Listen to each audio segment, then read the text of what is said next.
តាអ្នកជឿទេថាសត្វគោជលដែលមនុស្សជាច្រើនចាត់ទុកថាជានិមិត្តរូបនៃកម្លាំងនិងភាពរុងរឿងក៏ធ្លាប់ត្រូវបានភ្ជាប់ជាមួយសេចក្តីស្លាប់ដែរតើហេតុអ្វីបានជាវាคล้ายជានិមិត្តរូបដែលមានអត្ថន័យផ្ទុយគ្នាបែបនេះ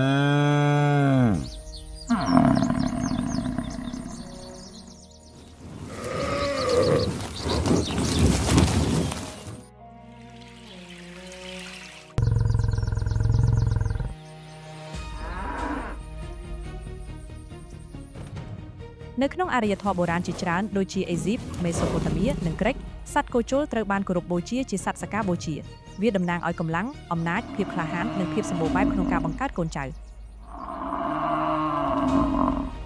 ប៉ុន្តែនៅក្នុងវប្បធម៌ខ្លះទៀតគោជលមានន័យខុសគ្នាដោយសារតែកម្លាំងដ៏ខ្លាំងស្នែងដ៏មុតស្រួចនិងការប្រយុទ្ធដ៏សាហាវរបស់វាត្រូវបានផ្សារភ្ជាប់ជាមួយអំពើហិង្សាការបង្ហូរឈាមនិងសេចក្តីស្លាប់នៅក្នុងសង្គមបុរាណខ្លះពិធីបូជាគោជលក៏ជានិមិត្តរូបនៃការលះបង់ជីវិតដើម្បីសុំការការពារឬសេចក្តីរុងរឿងពីព្រះផង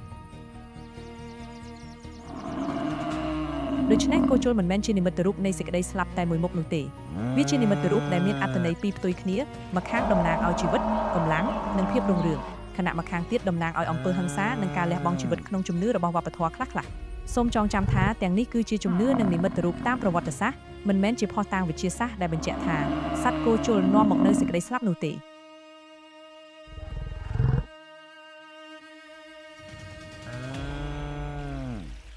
តើអ្នកធ្លាប់ឮជំនឿអំពីសត្វគោជលបែបនេះដែរឬទេសរសេរមតិរបស់អ្នកនៅខាងក្រោមហើយកុំភ្លេចចុច like share និង subscribe ដើម្បីស្វែងយល់ពីអាថ៌កំបាំងនិងជំនឿអំពីសត្វជុំវិញពិភពលោក